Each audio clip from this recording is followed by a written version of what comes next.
Hey everybody, Dilla here from MinimalistSurvival.com. Today I'm going to show you how to make an alcohol stove out of two cat food tins. They can be tuna fish tins. Any tins will work as long as they're of equal height, and obviously one will fit inside of the other. First thing you're going to do is remove the labels, remove the contents, wash them, clean them, get them all ready to go. You're going to want to take a piece of sandpaper. I prefer 220 or something like that, and just kind of hit the inside real quick of the sharp edge, and also the edge you cut here. It'd be pretty foolish to gash yourself pretty good out on the trail because of neglecting to do so. First thing you're going to do is take your interior can, your small can, and take your marker and make 16 equally spaced markings all around the perimeter. That's just going to show you where to punch your holes along that top edge. All you're going to use to punch those holes is just a standard paper hole punch. It punches through really easy. You just kind of work your way along the edge and punch at your marks. You'll end up with 16 holes. Then you can set that aside. That's going to be actually the interior. Basically it's going to house your alcohol and be the center of the burner. The next thing you're going to do is take your larger can and you're going to remove about a 1.5 to 1 3/4 inch hole in the bottom. Dremel tool works well. You can use a hole saw, whatever you might have, a file, you know, whatever works. Again, you're going to want to sand this edge so it's not sharp, so it won't get you while you're out there trying to enjoy yourself. The next thing you're going to do is make these holes along the top edge here with a traditional type can opener. You're just going to punch them through the outside, equally spaced. There should be 8 of them. So what I usually do is punch one, turn it around, punch it, split the difference all the way around, so you end up with 8 equally spaced holes like that with the tabs on the inside. The next thing you're going to do is take your tabs. Be careful during this step. You could cut yourself. You can use pliers if it makes you feel better. I usually just kind of stick my finger through the hole and just kind of bend the tips down over the end of my finger, just kind of roll them down. What that's going to do is make it easier for you to actually insert the interior piece of the burner inside of this air jacket. Once you've punched your holes, have your hole cut, and everything ready to go, all you're going to do is simply set your air jacket on the table like so, turn your burner upside down, and insert it into the interior of the can. It should just kind of pop right in, like so.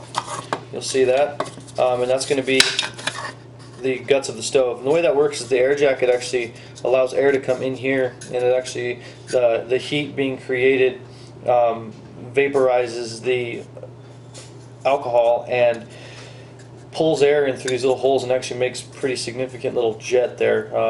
Puts a lot of heat out. It's a very, very efficient stove. Works very, very well. One of my personal favorites. It doesn't weigh anything, and the entire setup will cost you under $2. And it nests really well inside your cook set, depending on which cook set you use. After you've completed your stove, the next thing to do is to make a pot stand. I use this welded 1-inch hole chicken wire fencing material. You're going to want to cut a piece that fits around the stove, gives you a little bit of room. You leave a couple of the prongs long on one side and have it flush on the other side. That'll allow you to bend the prongs, you know, around that flush cut end to make your round circle. And then you're going to bend your top tabs that you've left, these prongs, you're going to bend them in towards the center. And that's going to create a really nice, very efficient little lightweight, inexpensive pot stand. Works very well. The finished product will look something like this. This is one I'd made just a couple minutes ago. Just threw it together. It's really simple, really easy, really inexpensive. It sits over the stove like so, and allows you to just place your pot right on top. Very stable, very, very, very well constructed out of such cheap materials. It's really nice. Next thing you're going to need is a windscreen. What I've used is just some aluminum flashing that I've got at, I bought this at Lowe's. You can get it just about anywhere, any hardware store sells it. It's very light. It's the aluminum type, not the galvanized type. The galvanized type's a little heavy, a little thick, a little unruly. I really don't like it. The aluminum stuff works out really nice. It holds its shape really well. Lasts a very long time. when you're cutting it out, you need to take into consideration the pot you're going to be using. I use the GSI Soloist pot, and all you really want to make sure is when your pot's on your pot stand that your handle is just above where your windscreen sets. If you need to, you can always cut a slot in your windscreen so the handle will fit down inside, but preferably you need the windscreen to come up above the pot, above the bottom of the pot rather, and around the base of the pot, and clear the handle. What that's going to do is it's going to keep the heat concentrated around the base of the pot and around the pot and keep the wind from blowing the heat away. All you're going to do is cut this out with a pair of regular kitchen scissors. That's what I used. It's important that you round your corners off. You don't want anything sharp to damage any of your materials in your pack or anything that you can snag your clothes or cut yourself or anything on the field.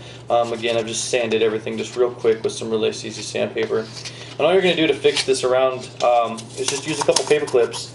They just pack really well. They're real cheap and easy. And just take a couple paper clips, fold it around, and clip it in place like so.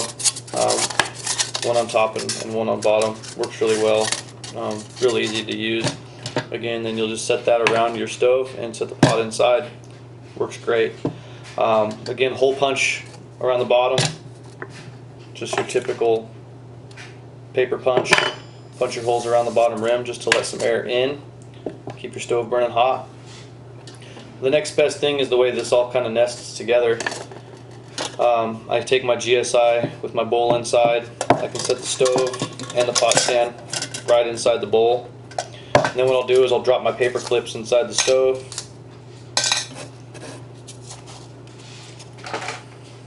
Spork, GSI spork, lighter. Put the lid on and close the pot up. It's a nice little sealed unit. Then you take the pack sack that it comes with. Also doubles as a kitchen sink. It's a sealed thing. It holds water. You can use it to transfer water or wash dishes or what have you. Take your windscreen, just coil it up a little tighter than the diameter of the bag. Just slide it on in. Let it kind of expand to fill the bag. Works perfectly. And then you can really just take the pot, slide the pot right inside. It all packs up just very, very well. I really, really enjoy it. It's a great cook set. Works really well. You can boil 16 ounces of water, cold water, with 1 ounce of alcohol in about 5 or 6 minutes, depending on the temperature outside. But works great. Can't recommend it highly enough. Had it on the trail numerous times, and it is indeed trail rated. Again, it's Dilla, MinimalistSurvival.com, signing off. Thanks for watching, guys.